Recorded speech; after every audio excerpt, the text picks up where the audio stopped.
திருவள்ளூர் அருகே இருளர் இன பழங்குடியின மக்களுக்கு பிரதமரின் வீடு கட்டும் திட்டத்தில் 5 லட்சம் ரூபாய் மதிப்பீட்டில் கட்டப்பட்டுள்ள குடியிருப்புகள் உரிய முறையில் கட்டப்படவில்லை என புகார் எழுந்துள்ளது. இது தொடர்பாக செய்தியாளர் மோகன் தரும் கூடுதல் தகவல்களை பார்க்கலாம். திருவள்ளூர் மாவட்டம் பூண்டி ஒன்றியத்திற்கு உட்பட்ட வாழவந்தான் கோட்டை என்ற பகுதியில் பிஎன் ஜென்மன் அதாவது பிரதம மந்திரியின் திட்டத்தின் கீழ் பழங்குடியின மக்களுக்கு வழங்கப்படும் ரூபாய் 5,07,000 மதிப்பிலான வீடு கட்டும் திட்டத்தில் தான் பல்வேறு முறைகேடுகள் நடைபெற்றுள்ளதாக இங்கு இருக்கும் மக்கள் குற்றச்சாட்டு எழுப்பியுள்ளனர். இங்கு நம்முடன் பார்த்தோம்னால் மலைவாழ் மக்கள் சங்கத்தின் மாவட்ட தலைவர் திரு தமிழரசு அவர்கள் உள்ளார். இங்கு என்ன மாதிரியான ஒரு சூழல் மக்கள் அனுபவித்து வருகின்றனர் என்பதை அவரிடம் கேட்டு பெறுவோம். சார் வணக்கங்க சார். வணக்கம். இங்க மக்கள் என்ன மாதிரியான ஒரு சூழ்நிலை சார் இருக்காங்க? இங்கே வாழவந்தான் கோட்டையில் பழங்குடி இருளரின மக்களுக்கு பிஎம் ஜென்மன் பணியாணையில் இருக்கின்ற சட்டப்படி எந்த பணியும் இந்த வீடுகளில் இல்லை. எல்லா வீட்டுக்குமே டாய்லெட் பாத்ரூம் இதுவரை கட்டவில்லை. எந்த வீட்டுக்குமே பெட்ரூம் கதவு போடலை. 5 வீட்டுக்கு சமையல் அறையே இல்லை.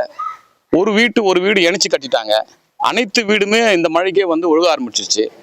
அப்போது மேற்பார்வையாளர், இன்ஜினியர், வட்டாட்சியர், வட்டார வளர்ச்சி அலுவலர் இவர்கள் கண்காணிப்பு என்பது இங்கே செலுத்தாமல் போனதே மிகப்பெரிய காரணமாக இருக்கிறது.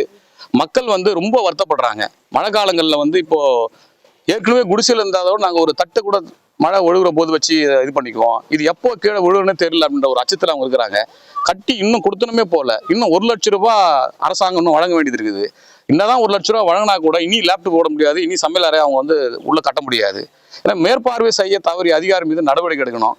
எனவே வாழவந்தான் கோட்டையில் உடனடியாக அரசு அதிகாரிகள் தலையிட்டு பொங்கல் தினத்திற்குள் அனைவருக்கும் சமையலறை, அனைவருக்கும் லேப்டு, அனைவருக்கும் டாய்லெட் பாத்ரூம், வீடு ஒழுகாமல் இருக்குது, மேலே சீலிங், எல்லாத்துக்கும் கதவு, இதை போட்டுட்டு அவங்க அந்த பொங்கல் தினத்தை கொண்டாடுறதுக்கு மாவட்ட ஆட்சியர் உதவி பண்ணணும்னு நாங்கள் கேட்டுக்கிறோம். இந்த வீடு கட்டி கொடுத்தது ரொம்ப பிரச்சனையா இருக்கு. இந்த வீடு கட்டி கொடுத்தது சரியில்லை சார். மொத்தத்தில் இந்த வீடு கொடுத்துன்னு போக கூட எனக்கு கஷ்டம், பயமா இருக்கு. முதல்ல குழந்தை குட்டியோட நாங்கள் இருக்கோம். அதில் போனால் குழந்தை குட்டியோட அந்த வீடு எப்போ இடிஞ்சு விழுமோ, எப்போ செத்துருமோன்னு பயமா இருக்கு சார். எங்களுக்கு இந்த மாதிரி ஓலை வீடு இருக்கும்போதே நாங்கள் நல்லா சந்தோஷமா இருந்தோம் சார். ஓலை வீடு இருக்கும்போதே ஒழுகுனா கூட நல்லா சந்தோஷமா இருந்தோம். ஆனால் அந்த வீடு கட்டி கூட எங்களுக்கு எந்த பிரயோஜனம் இல்லை சார். பயமாக தான் இருக்கு. அதே மாதிரி எனக்கு சமையல் ரூமும் வைக்கல, பெட்ரூமுக்கு கதவும் வைக்கல. அதுக்கப்புறம் சரியா சீலிங்கும் பூசாம அப்படியே ஒரு சுண்ணாம்பு போல அடிச்சிருக்குது. அது வேற மழை காலங்கள் இப்போ லேசான மழைக்கே நல்லா தண்ணி அப்படியே ஊற்றுது சார். வீட்டில எல்லாம் அப்படியே செவுத்துல வேற தண்ணி ஜலிக்குது.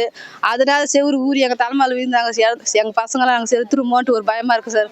அந்த வீடு கட்டி கொடுத்துல எங்களுக்கு கொஞ்சம் விருப்பமே இல்லை சார் எங்களுக்கு.